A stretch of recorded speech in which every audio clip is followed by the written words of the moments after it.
Hello YouTube, De-bodgery here. Welcome to EV Components Review. On the bench is the now successfully de-potted and disassembled Torp TC500 controller. This controller is fully functional.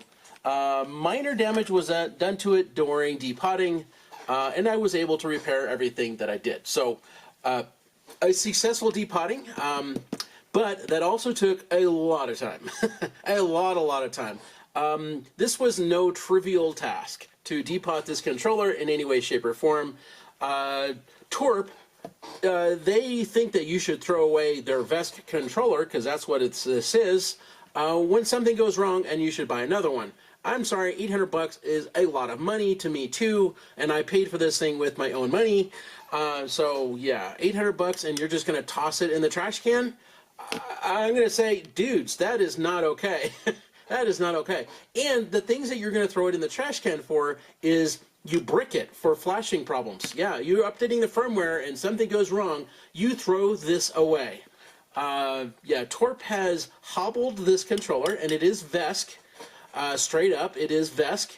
They have hobbled this controller significantly so that you cannot use like VESC tool and any other method to re-access your controller if it does brick. So with real VESC controllers, like say this Trampa 75300, you have 7 ways that you can unbrick your controller. And with this thing here, they've killed off 5 of those 7 ways.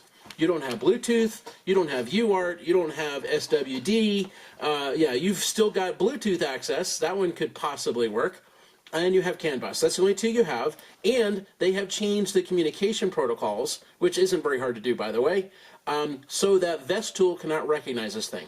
When I connect this controller over Bluetooth to VESC tool, either the Windows version or Android, you know, it'll connect, it'll see the Bluetooth module, and it'll see that this is a TC500, but then VESC tool will say, no, it won't connect.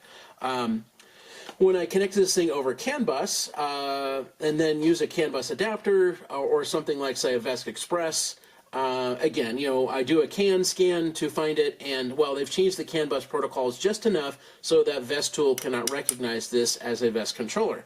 Again, this is a fairly trivial thing to do, doesn't take a whole lot of effort to do. You know, I am no VESC programmer by any stretch of the imagination, not even slightly.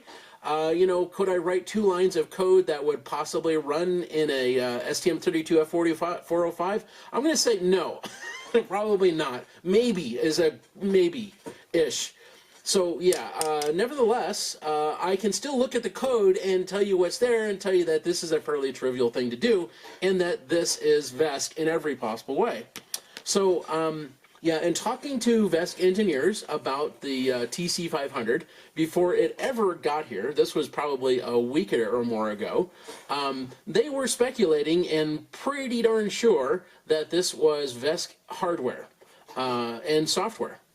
And so anyway, in talking to them, they went, you know, we would like to investigate this controller more, and you do teardowns. And so I got one. Here it is. And, you know, of course, Torp Tech Support is, well, I know now why they are so damn cagey about their pinouts. It's because, again, they don't want you to know that this is VESC, because that's what it is. Torp has used VESC codebase, period. That's what this is, and they have hobbled it extensively so that all the typical VESC tools will not see this thing. But we're hacking it, and we'll get around that. All right, so let's talk about what we've got here some more. This top cover, I said this in my previous video, this is just a big hunk of potting, and it is. So I put this in my reflow oven to heat it up, and then I started digging right here, and this corner went plink, popped away very nicely and cleanly, and then underneath it, this was all covered in thermal potting, and then I could see that, oh, okay, well, I know exactly how this is mounted. Now it's literally, you know, just potting adhered to everything else.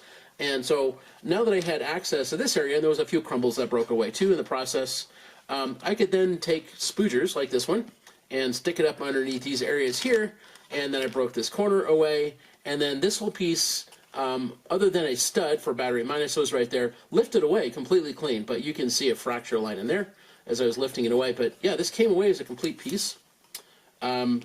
why they didn't make a plastic lid and then, you know, put some threaded holes in here to just screw it down, your guess is as good as mine. Well, I know why they didn't. Because, well, Torp wants you to throw away your controller if anything goes wrong. That's how their business plan is. Folks, I like Torp even less now that I'm inside the controller. Literally making this be a disposable $800 part, that's not acceptable. But that's exactly the business model from Torp.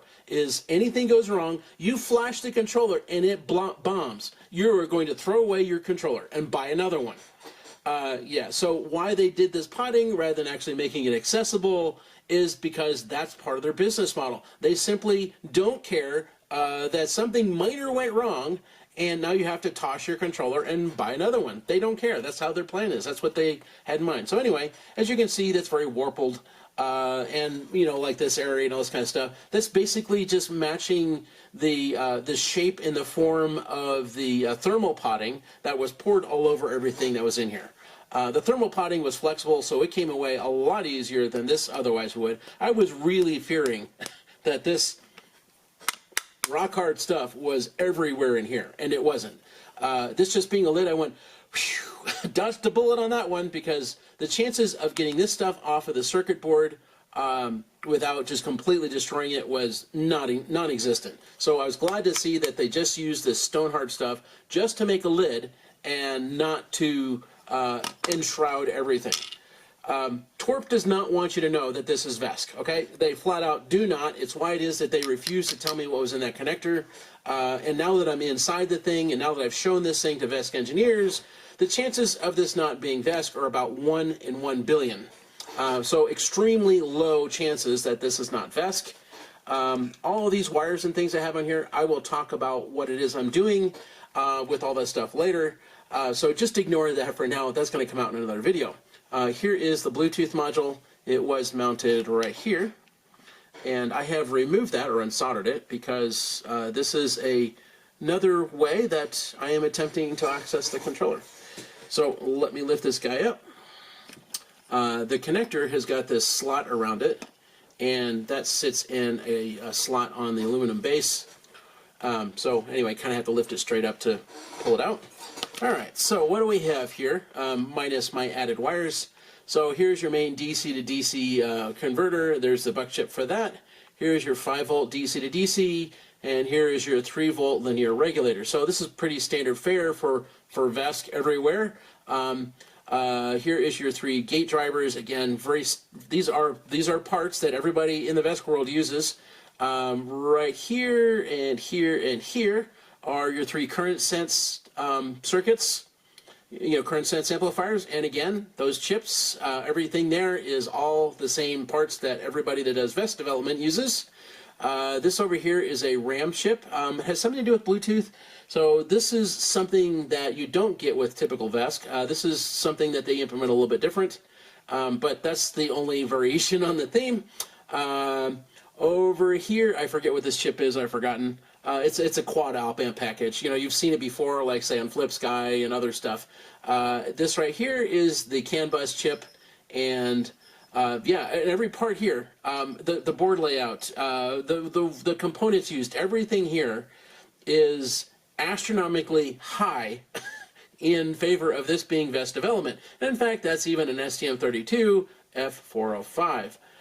So yeah, this is, you know, talking to the VESC engineers, they said that this is actually the exact same electronics, other than that guy and the Bluetooth module that is on the Trampa 100-250. So here's the 75-300. So it's basically just a 100-volt version of this. Yeah, they're saying that everything here is everything that you would find on that. So 100% almost completely borrowed schematics from a Trampa controller. Yeah, I'll talk about this a little bit more, but you know, like I've unsoldered the Bluetooth module. That's a hack I'm dealing with. So that's right here. This is one of those things that's different. So Flip Sky uses these cheap Bluetooth modules. Real VESC stuff, almost exclusively, they use this much more expensive Bluetooth module. So yeah, they went with a much cheaper one. nevertheless, the implementation of how that works is using a repo called Blackmagic. Just found out about this thing a couple days ago. And essentially what it allows you to do is if you have access to the CPU and you've bricked your Bluetooth module, because this has got firmware in it too, you can use the CPU to reflash the Bluetooth module to get it running, or if you have Bluetooth access, but the CPU is bricked, you can do the same thing from here to there. So you have these kind of like a two-way method to get this going from here or get this going from here. And that's called Blackmagic. It's an actual repo. It's got its own open source licensing, all that stuff. If you go find it on GitHub, you'll see Blackmagic, and everywhere it says in this stuff, you know, what its GPL licensing is, open any random file, and you'll see the GPL license listed right at the top of the file. The circuitry here is everything that Blackmagic needs to do that. And in fact, on here is the exact same circuitry. So yeah, the chances, just hardware alone, that this isn't VESC are astronomically low. This is VESC, okay? Everything here is screaming, I'm VESC, I'm VESC, I'm VESC. Except for that, it's massively hobbled. You know, they've changed the protocols in here a skosh so that, you know, like VESC tool for Bluetooth can't detect this thing as a VESC controller. The CAN bus protocols have been changed a skosh so that that's the only other way that you have access to anything here. So that, you know, VESC tool can't access that. And so, like, that's my attempt at hacking VESC tool into this thing through CAN bus. But yeah, everything here says CAN bus with some hobbling to make it not talk to VESC tool. All right, so yeah, that's the board. This is a pretty nice connector. I'm sure it's quite resilient. Yeah, it's nice supported. It's got this rib around here. It's nicely supported in the aluminum. So yeah, you can plug that in and unplug it 1,000 times, and probably this connector is going to hold up just fine. And of course, with everything being potted, yeah, there is no chance water's getting inside that shell anywhere, other than maybe through this connector. That would be like it. But because of all that potting and the construction of this thing, serviceability is non-existent. In order to lift this board, I had to unsolder all these caps. And I couldn't just unsolder them because I only had access to right here, and I couldn't pull the capacitor away because they were all stuck down in here with potting. So I could lift the board, and I started right here, and heat up like these two solder pads right there, and lift the board just a little bit, like a millimeter at a time. Heat those again, lift it another millimeter, until finally I would have capacitor free, and do that across all of these. Because I was having to fight the solder and the capacitors, I could not feel that I was lifting another connector, and they're kind of hard to see, but you can see the holes right there, and there, and there. So that's the connection points for the pin headers on the power stage to get logic and current sensing and things like that back up to here. You know, gate control, all that kind of stuff. Anyway, yeah, everything here screams this is VESC. So anybody who wants to tell me again that I'm wrong and that this is for a Suron, sorry guys, you're wrong. This is VESC. There is nothing about this thing that says must be used on Suron only, because that's just patently not true about VESC controllers ever. They are specifically designed to work on pretty much anything you might possibly want to plug it into, including this VESC implementation, because all they have done to it is hobbled it so you can't use VESC tool with it. Otherwise, it is a VESC implementation, period. All right, so let's look at the bottom side of the board. These capacitors, they got pretty buggered. You know, the skins did on them, and I probably caused it. But one of the capacitors on here was no longer a capacitor once I had them extracted. It was actually measuring 94K rather than 560 microfarads like the rest of them. So anyway, I scrounged one off another board, and that's why that one's different. You'll notice that they're all like different colors. Well, because the heat shrink on them got pretty well buggered up in extracting them out of here, I had to re-wrap them. So I used clear heat shrink sleeves for 18650s and re-shrunk them all. So yeah, I only had a few of them that were clear and in a couple different colors. So yeah, that's the colors. And you know, once they were all out, then I could solder them back into the board again and make this totally working. I only damaged it, this board, in one place for real, and it's really hard to see. But that little resistor right there, I lifted that one off when I was pulling the potting away. That's it. So, good job, Richard. Yeah, but it took a lot of tediousness to get it to there, too. Yeah, much carefuling. So, anyway, that's the logic board, and this is VESC development straight up. Here is the power stage. So, this is a very tidy, VESC engineers liked this a great deal, and so do I. This is a very nice, tidy, well-done power stage. So here is your battery minus bus. Here is your low side shunts, which is a classic VESC implementation of phase current sensing. Here is your low side shunts. Here's battery plus. And so all of your current paths are really tight, really efficient, and really good. So big piece of brass right to the shunts, right to the low side MOSFETs. Here's your phase buses, 1, 2, 3, and as you can see, there is like almost no gaps between this and the MOSFETs. This is a damn good power stage. As far as efficiency, as far as really tight phase buses and battery buses, this is hard to beat right here. That's a really good power stage. But again, you can see 12 MOSFETs.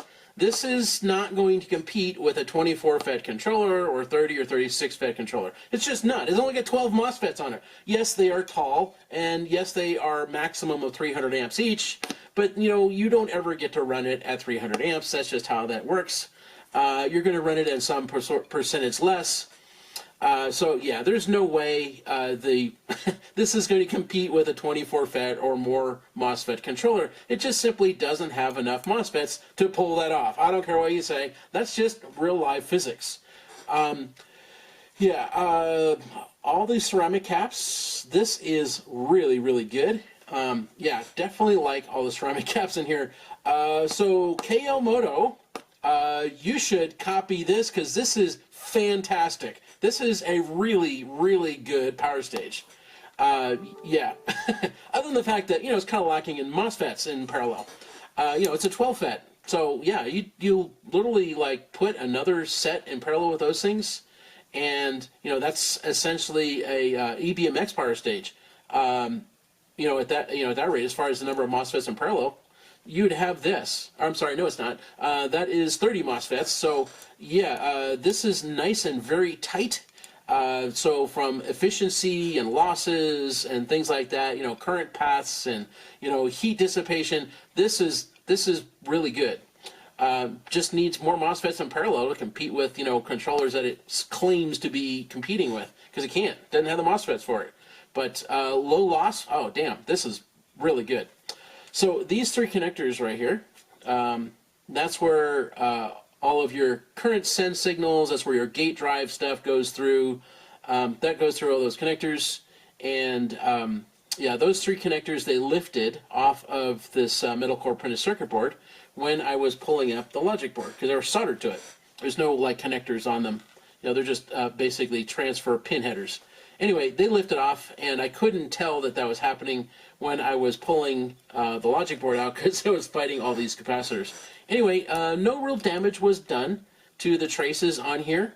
Literally the solder joints all broke free on those two, and all but one did on that one. So there's a little repair I had to do right there to replace that one slightly torn up trace, and that was it.